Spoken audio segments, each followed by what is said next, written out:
Welcome student, Chauhan learning में आपका स्वागत है। आज हम पढ़ने जा रहे हैं क्षितिज पुस्तक का 13 लेसन मानवीय करुणा के दिव्य चमक, जिसके राइटर हैं सर्वेश्वर दयाल सक्सेना। आइए हम पढ़ते हैं उनका जीवन परिचय। सर्वेश्वर दयाल सक्सेना का जन्म सन 1927 में जिला बस्ती में उत्तर प्रदेश में हुआ था। उनकी उच्च शिक्षा इलाहाबाद विश्वविद्यालय से हुई थी। आकाशवाणी में वे एक अध्यापक थे। आकाशवाणी में सहायक प्रोड्यूसर, दिनमान में उप संपादक भी और पराग के संपादक रहे हैं। और सन 1983 यानी 1983 में उनका आकस्मिक निधन हो गया। सर्वेश्वर दयाल सक्सेना जी एक बहुमुखी प्रतिभा के धनी साहित्यकार थे। वे कवि थे, कहानीकार थे, उपन्यासकार थे और एक निबंधकार और नाटककार भी माने जाते हैं। उनकी प्रमुख कृतियां हैं काठ की घंटियां, कुआनो नदी, जंगल का दर्द और खूंटियों पर टंगे लोग उनका कविता संग्रह है। पागल कुत्तों का मसीहा, सोया हुआ जल उनका उपन्यास है। लड़ाई कहानी संग्रह, बकरी नाटक है। भौं भौं खो खो, बतूता का जूता, लाख की नाक बाल साहित्य है। चर्चे और छरके उनके लेखों का संग्रह है। खूंटियों पर टंगे लोग पर उन्हें साहित्य अकादमी पुरस्कार भी मिल चुका है। सर्वेश्वर दयाल सक्सेना जी की पहचान मध्यम वर्ग की आकांक्षाओं के लेखक यानी मिडिल क्लास के जो आकांक्षाएं होती हैं, मध्यम वर्गीय मिडिल क्लास के जो लोग होते हैं उनकी आकांक्षाएं, उनके बारे में उन्होंने यथार्थ चित्रण किया है अपनी रचनाओं में। मिडिल क्लास के लोगों की महत्वाकांक्षाएं, उनके सपने, उनके संघर्ष, उनका शोषण, हताशा, कुंठा, इन सभी का यथार्थ चित्रण हमें उनकी रचनाओं में देखने को मिलता है। सर्वेश्वर जी एक स्तंभकार थे और चर्चे और चरके नाम से दिनमान में जो स्तंभ लिखते थे उसमें बेबाक सच कहने का साहस उनकी रचनाओं में हमें देखने को मिलता है। उनकी अभिव्यक्ति में हमें सहजता और स्वाभाविकता के दर्शन होते हैं। आइए पढ़ते हैं हम आगे लेसन। आइए हम बढ़ते हैं लेसन आगे। मानवीय करुणा की दिव्य चमक पाठ के लेखक सर्वेश्वर दयाल सक्सेना जी हैं। उन्होंने बेल्जियम देश जो कि यूरोप के एक कंट्री है में जन्मे फादर कामिल बुल्के के एक व्यक्तित्व और जीवन का बहुत ही खूबसूरती से उन्होंने वर्णन किया अपनी रचना में। फादर बुल्के एक ईसाई सन्यासी थे और उनका व्यवहार कथित सन्यासी जैसा नहीं था। वे सन्यासी होते हुए भी लोगों के साथ मधुर संबंध रखते थे। मतलब लेखक यहाँ कहना चाहते हैं, लेखक ने एक तरह का ये फादर बुल्के के बारे में एक संस्मरण लिखा है। वही बताना चाह रहे हैं कि फादर बुल्के एक यूरोप के एक देश है बेल्जियम, वहाँ पर जन्मे हैं और उनके बारे में बता रहे हैं कि फादर बुल्के एक ईसाई सन्यासी माने जाते हैं, लेकिन उनका व्यवहार सन्यासी जैसा नहीं था। क्यों नहीं था?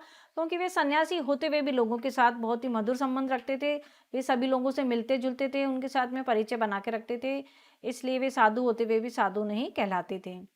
कभी कभी लेखक को लगता था कि फादर बुल्के संकल्प से सन्यासी थे, मन से नहीं। क्यों क्यों कहा लेखक ने ऐसा? क्योंकि वे एक बार जिससे रिश्ता जोड़ते थे वे फिर उससे रिश्ता हमेशा निभाते थे, उस रिश्ते को टूटने नहीं देते थे। दसियों साल बाद भी उनकी गंध महसूस की जा सकती है, अर्थात कितने साल बीत जाएं लेकिन आज भी लेखक को उनके होने का एहसास होता है। आज भी ऐसा लगता है कि वे फादर बुल्के उनके साथ में हैं। वे जब भी दिल्ली आते थे तो लेखक से मिलकर ही जाते थे।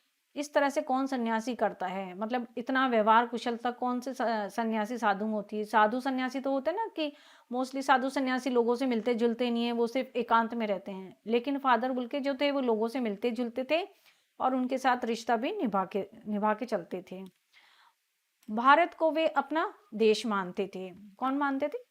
फादर कामिल बुल्के। भारत को वे अपना देश मानते थे। फादर कामिल बुल्के का जन्म बेल्जियम यूरोप के रेम्स चैपल शहर में हुआ था, जो गिरजों, पादरियों, धर्मगुरुओं, संतों की भूमि कही जाती है।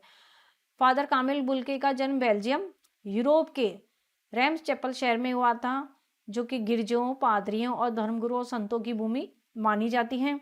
लेकिन उन्होंने अपनी कर्मभूमि भारत को चुना। फादर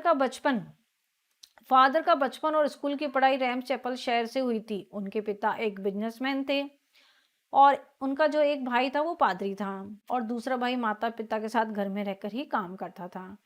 उनकी एक बहन भी थी और जब उनसे पूछा जाता था कि तुमको अपने देश की याद आती है, तब वे कहते थे कि अब भारत ही मेरा देश है। जो फादर कामिल बुल्के हैं वे यूरोप के कंट्री रैम्स चैपल शहर में उनका जन्म हुआ और वहाँ के थे वो रहने वाले, लेकिन उनको जो अटैचमेंट था वो भारत से था। भारत के प्रति उनको बहुत ही वे भारत से काफ़ी प्रभावित थे और भारत को ही अपना देश मानते थे। बुल्के ने इंजीनियरिंग के अंतिम वर्ष की पढ़ाई छोड़कर सन्यासी बनने का निर्णय लिया था। उन्होंने सन्यासी बनने पर भारत जाने की शर्त रखी थी और उनकी शर्त मान ली गई थी। फादर बुल्के भारत व भारतीय संस्कृति से बहुत अधिक प्रभावित थे और इसलिए उन्होंने यह शर्त रखी थी। कामिल बुल्के सन्यासी बनने के बाद भारत आए, फिर यहीं के होकर रह गए। फादर बुल्के को अपनी माँ से बहुत ही लगाव था। वे अक्सर उनको याद करते थे और उनकी माँ उन्हें पत्र लिखती रहती थी, जिसके बारे में भी उन्होंने अपने पिता डॉक्टर रघुवंश को बताया भी था। भारत में आकर उन्होंने जीसैट संघ में 2 साल तक पादरियों के साथ रहकर धर्म की शिक्षा प्राप्त की। फिर 9-10 वर्ष तक दार्जिलिंग में रहकर उन्होंने पढ़ाई की। उसके बाद उन्होंने कोलकाता से बीए किया और इलाहाबाद में उन्होंने हिंदी से एमए की डिग्री प्राप्त की। और इसी के साथ ही उन्होंने प्रयाग विश्वविद्यालय के हिंदी विभाग से सन 1950 में रामकथा उत्पत्ति और विकास विषय में शोध पीएचडी भी किया। कामिल बुल्के ने मातरलिंग की प्रसिद्ध नाटक ब्लू बर्ड का हिंदी में नीलपंछी के नाम से अनुवाद किया है। बाद में वे सेंट जेवियर्स कॉलेज रांची में हिंदी और संस्कृत विभाग के विभागाध्यक्ष भी बने। यही उन्होंने अपना प्रसिद्ध अंग्रेजी हिंदी शब्दकोश भी तैयार किया और बाइबिल का भी उन्होंने हिंदी में अनुवाद किया है। इन्हीं कारणों से उनका हिंदी के प्रति गहरा प्रेम हमें उनकी रचनाओं में देखने को मिलता है। और वहीं वे बीमार पड़े और पटना से दिल्ली गए। दिल्ली में जहरबाद एक तरह का फोड़ा दिल्ली में जहरबाद एक तरह का फोड़ा माना जाता है, जो हो जाता है, बीमारी कई लोगों को हो जाती है। तो दिल्ली में जहरबाद की बीमारी के कारण 73 वर्ष की आयु में उनका देहांत हो गया। वे भारत में लगभग 47 वर्षों तक जीवित रहे।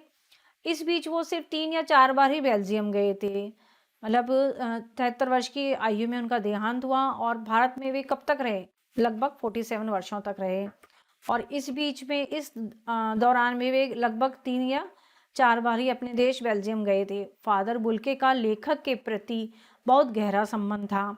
फादर और लेखक का संबंध बहुत आत्मीय संबंध था और फादर बुल्के लेखक के एक परिवार के सदस्य की तरह माने जाते थे। लेखक का परिचय फादर बुल्के से कहाँ हुआ था? इलाहाबाद में हुआ था, जो जीवन पर्यंत रहा। लेखक का फादर कामिल बुल्के के साथ जो संबंध था वो एक बहुत ही फैमिली जैसा था और जीवन जब तक फादर कामिल बुल्के थे तब तक लेखक का उनके साथ आत्मीय संबंध बना रहा।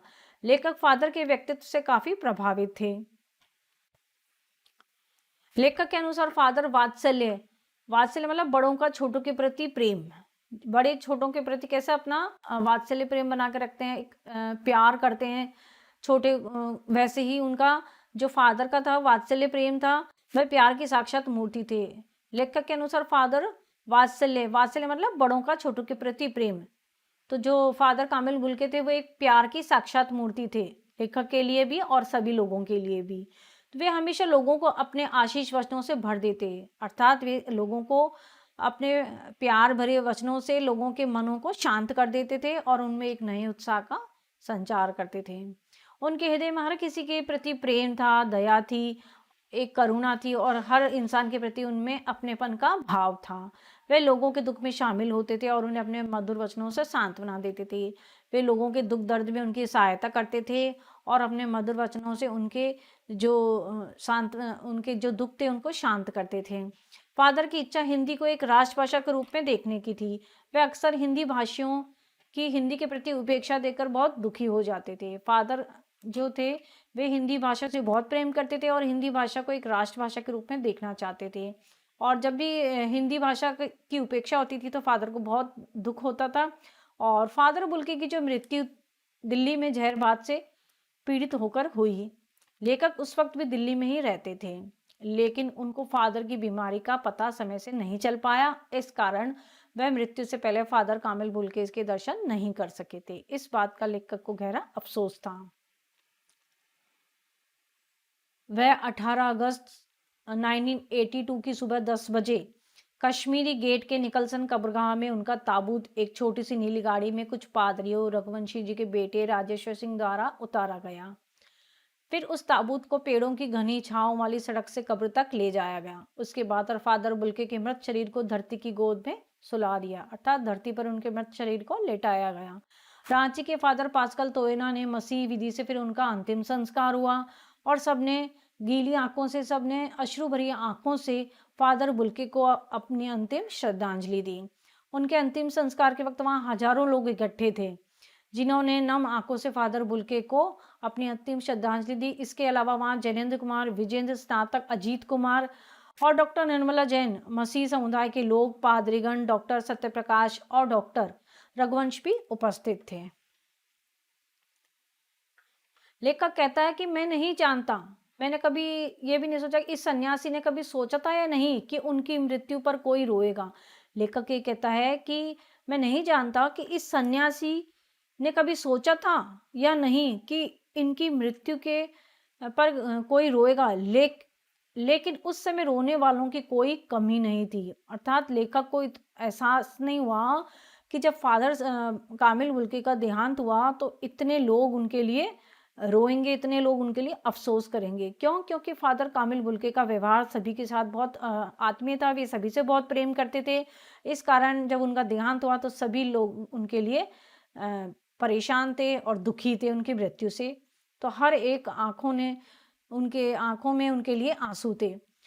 तो इसलिए लेखक कहते हैं कि उस समय और रोने वालों की कोई कमी नहीं थी। उस समय नम आंखों को गिनना स्याही फैलाने जैसा था। मतलब हर आंख में फादर कामिल बुल्के के लिए आंसू थे, हर आंखें गीली थी जब उनका देहांत हुआ। लेखक कहते हैं कि जिस व्यक्ति के जीवन पर दूसरों को वात्सल्य व प्रेम का अमृत पिलाया, कि जिसने जीवन भर हमेशा दूसरों को प्रेम ही प्रेम बांटा, हमेशा दूसरों को प्रेम का अमृत फैलाया और जिसकी रगों में दूसरों के लिए मिठास भरे अमृत के अतिरिक्त और कुछ था ही नहीं, जिसने हमेशा दूसरों को मिठास ही बांटी और जिसने हमेशा सबको प्रेम ही प्रेम बांटा, उसकी मृत्यु जहरबाद से हुई। उसी इंसान की मृत्यु एक ऐसी आकस्मिक बीमारी से हुई। तो यह फादर के प्रति ऐसा लगता है कि ऊपर वाले का अन्याय था कि जिस इंसान ने हमेशा दूसरों को प्रेम ही प्रेम बांटा, जिसने हमेशा दूसरों के साथ प्रेम भरा व्यवहार किया, जिसने हमेशा के दूसरे लोगों के दुख दर्द को कम करने का प्रयास किया, उस इंसान को एक जहरबाद जैसी नामक बीमारी हुई। तो ऐसा लगता है कि जैसे ये फादर के साथ ऊपर वाले ईश्वर का एक अन्याय था। लेखक ने फादर की तुलना एक ऐसे छायादार वृक्ष से की है जिसके फल फूल सभी मीठी मीठी सुगंध से भरे रहते हैं और जो अपनी शरण में आने वाले सभी लोगों को अपनी छाया से शीतलता प्रदान करता है। अर्थात लेखक ने फादर की तुलना एक ऐसे वृक्ष से की है जो एक काफी छायादार पेड़ है और जिसकी सुगंध दूर दूर तक फैली हुई है और जिस पर सिर्फ मीठे मीठे फल ही लगते हैं। अर्थात जो फादर थे उनका व्यक्तित्व ऐसा था कि उनसे जो भी लोग मिलते थे वे उनसे प्रभावित होते थे और उनके प्रेम भरे वचन को सुनकर लोगों के दुख दर्द दूर हो जाते थे और फादर के जो प्रेम भरे वचनों से लोगों को अपनापन फील होता था। इसलिए फादर का जो यहाँ पर तुलना किसी की गई एक छायादार वृक्ष से।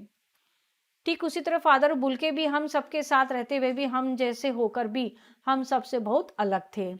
प्राणी मात्र के लिए उनका प्रेम व वात्सल्य उनके व्यक्तित्व को मानवीय करुणा की दिव्य चमक से प्रकाशमान करता था। लेखक के लिए उनकी स्मृति किसी यज्ञ की पवित्र आग की आंच की तरह है जो आजीवन बनी रहेगी।